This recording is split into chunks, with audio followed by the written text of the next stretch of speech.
రెండో జాబితాలో 25 స్థానాలు ప్రకటించాలని టీడీపీ అనుకుంటోంది. మొదటి జాబితాలో 5 అభ్యర్థుల్ని మాత్రమే ప్రకటించిన జనసేన రెండో జాబితాలో 10 మంది అభ్యర్థుల్ని ప్రకటించాలని ప్రణాళికలు రూపొందించుకుంది. సీట్ల ప్రకటన సమయంలో రెండు పార్టీల మధ్య విభేదాలు తలెత్తకుండా స్థానికంగా ఉన్న లీడర్లను బుజ్జగించేందుకు టీడీపీ, జనసేన ఒక ప్రణాళికతో ముందుకు వెళ్తున్నట్టు సమాచారం. సీటు రాని నేతల్ని చంద్రబాబు బుజ్జగించే పనిలో ఉన్నారు. చాలా మంది నేతల్ని చంద్రబాబు నివాసానికి పిలిపించుకుని వారితో మాట్లాడారు.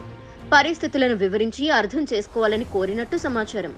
సీట్లు రాని నేతలకు రేపు ప్రభుత్వం వచ్చాక ఉన్నత స్థానాలు కల్పించాలని అటు చంద్రబాబు, ఇటు పవన్ నిర్ణయించుకున్నారని తెలుస్తోంది.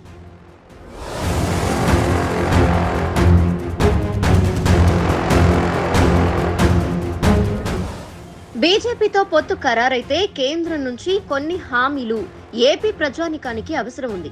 బీజేపీ అగ్రనాయకత్వం వద్ద ఏ అంశాలపై క్లారిటీ తీసుకోవాలి అనే దానిపై బాబు, పవన్ చర్చించినట్టు సమాచారం.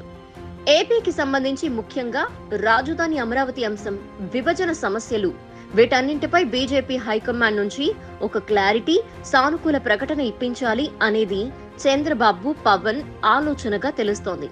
తిరుపతి సీటు జనసేన ఖాతాలోకి వెళ్లటంతో అక్కడ పోటీ పెరిగింది. తాజాగా జనసేనలో చేరిన ఎమ్మెల్యే ఆరణి శ్రీనివాసులు, వ్యాపారవేత్త గంటా నరహరి, జనసేన సీనియర్ నేత హరిప్రసాద్ పేర్లు వినిపిస్తున్నాయి.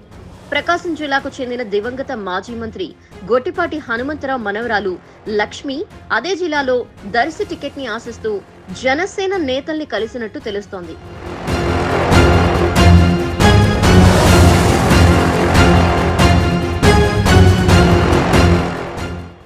జనసేన పోటీ చేసే స్థానాలు శ్రీకాకుళం జిల్లా పాలకొండ ఎస్సీకి, విజయనగరం జిల్లా Nellimarla, Visakha south Pendurthi, Madugula, Anakapalli, Yelamanchili, Kakinada rural, Razole SC స్థానం, రాజోనగరం, అమలాపురం లేదా పి గన్నవరం, పిఠాపురం, భీమవరం, నరసాపురం, తాడేపల్లిగూడెం, ఉంగుటూరు, నిడదవోలు, పోలవరం ఎస్టీకి, కృష్ణా, విజయవాడ పశ్చిమ, అవనిగడ్డ, తెనాలి, దర్శి, తిరుపతి, అనంతపురం, రైల్వే కోడూరు.